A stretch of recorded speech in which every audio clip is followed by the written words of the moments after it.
Survivalism, often associated with apocalyptic scenarios and extremist attitudes, has gained notoriety around the world, especially in times of political instability, natural disasters, pandemics, or economic crises. But despite its growing popularity, it remains a topic surrounded by misinformation, exaggerations, and misunderstandings. In this video, we will debunk the main myths about survivalism and present the fundamental truths that shape this life philosophy. The goal is to show that being a survivalist does not mean living in fear, but rather with responsibility, preparedness, and awareness. Myth: survivalists are paranoid or extremists. Truth: preparedness is rational, not paranoid. This is perhaps the most common myth.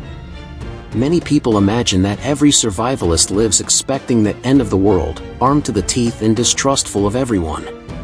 Although there are extremist groups that exploit the survivalist aesthetic, this is neither the rule nor the central goal of the movement. Modern survivalism focuses on resilience, independence, and the ability to face adversity, whether it's a local flood, a prolonged power outage, or a global pandemic. Just as we buy car insurance without expecting an accident, survivalists prepare for unwanted events, while hoping they never have to use their skills or supplies. Myth: survivalism is only for people who live in the wilderness. Truth: survivalism applies to both rural and urban settings. While skills like tracking, hunting, or shelter building are more useful in rural areas, urban survivalism is equally important.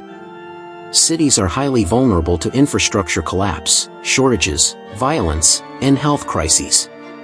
The urban survivalist learns about escape routes, self-defense techniques, water filtration, home gardening, food storage, and other topics relevant to city life. They adapt the knowledge to their routine and context. Myth: being a survivalist requires a lot of money. Truth: preparedness is about strategy, not luxury.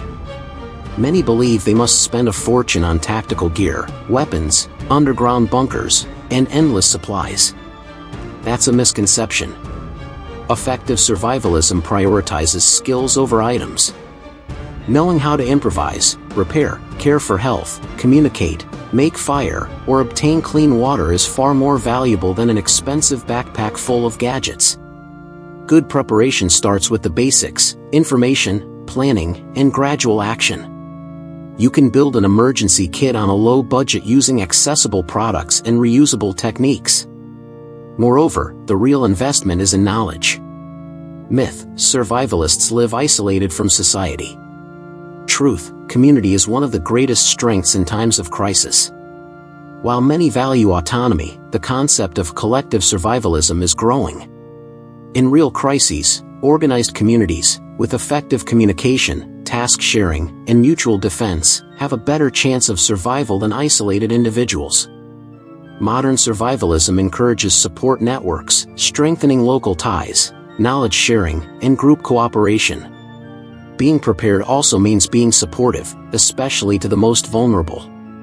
Myth: survivalism is only focused on global disasters. Truth: the philosophy also applies to personal and local crises. Not every collapse comes from the news. Losing a job, facing a serious illness, going through a divorce or family crisis can be just as destabilizing as a natural disaster. Survivalism offers practical and mental tools to deal with these situations as well. Financial organization, emergency savings, emotional resilience, and the ability to improvise daily solutions, all of these are part of the survivalist mindset and apply even in moments of personal instability. Myth: survivalism is synonymous with militarization. Truth: self-defense is just one part of the whole. It's true that self-defense is relevant in survivalist contexts, especially when protecting family or property during collapses. However, reducing the movement solely to weaponry is misleading. Survivalism is multifaceted. It involves security, but also food, health, communication, shelter, energy, transport, psychology, education, and even spirituality. The goal is to achieve a more prepared life, not a militarized one. Myth: storing food and water is excessive. Truth: having supplies can save lives. Many people mock the idea of storing food until a shortage occurs. The 2020 pandemic was a clear example of how logistics systems can collapse in a matter of days. Consciously storing food and water is a basic preventive measure. It's not about stacking cans to the ceiling, but about having a well-organized, rotating supply for emergencies. Additionally, many survivalists grow their own food or filter their own water, sustainable practices even outside of extreme situations. Myth: being a survivalist means living in fear. Truth: it's exactly the opposite. It means living with confidence. Those who prepare feel less anxious during uncertain times because they know how to act rationally, effectively, and calmly. Knowledge brings security, and security allows you to live better, even in hard times. Survivalism does not feed paranoia, it practices responsible autonomy. It's about anticipating risks, not to obsess over them, but to be at peace when they arise. Myth: survivalism is something out of the movies. Truth: it's based on real and historical events. Disasters, wars, pandemics, blackouts, economic crises, and civil collapses are part of human history, and they continue to happen.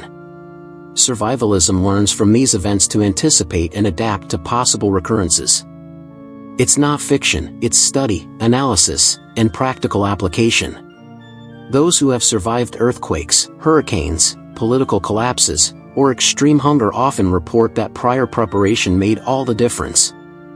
Myth: if something happens, the government will take care of me. Truth: systems can fail, and often do. Relying solely on official aid agencies is a dangerous illusion. In large-scale catastrophes, state resources are quickly depleted. Hospitals overflow, emergency lines collapse, food disappears from store shelves. The survivalist logic is, do not fully outsource your safety and well-being. The more prepared you are, the less dependent you'll be in critical moments. That doesn't mean ignoring the system, but recognizing its limitations. Myth: survivalism is selfish. Truth: it promotes responsibility and solidarity. Those who prepare in advance are not a problem during a crisis, they're part of the solution. A survivalist with their own resources frees up public services to help those most in need and can often assist neighbors or family. Furthermore, prepared communities face adversity with better organization, less panic, and less violence. Self-sufficiency is not isolation, it is social maturity. Myth: it's too late to start. Truth: it's never too late to take the first step. If you're watching this video, there's still time. Preparedness is a journey, not a destination. Start small, create an emergency plan, build a basic kit, learn a useful skill, organize your finances. Every action, no matter how small, makes you less vulnerable. The important thing is to start, and not stop. Conclusion: survivalism as a lifestyle. More than a one-time practice, survivalism is a lifestyle based on awareness, responsibility, and strategic action. It's not about fearing tomorrow, but having the autonomy to face it. Separating myths from truths is the first step to understanding that survivalism is not an escape from society, but a way to face it more prepared. It is the opposite of extremism. It is balance, prudence, and intelligence. The world is uncertain, but your preparation can be certain. And remember, always be prepared.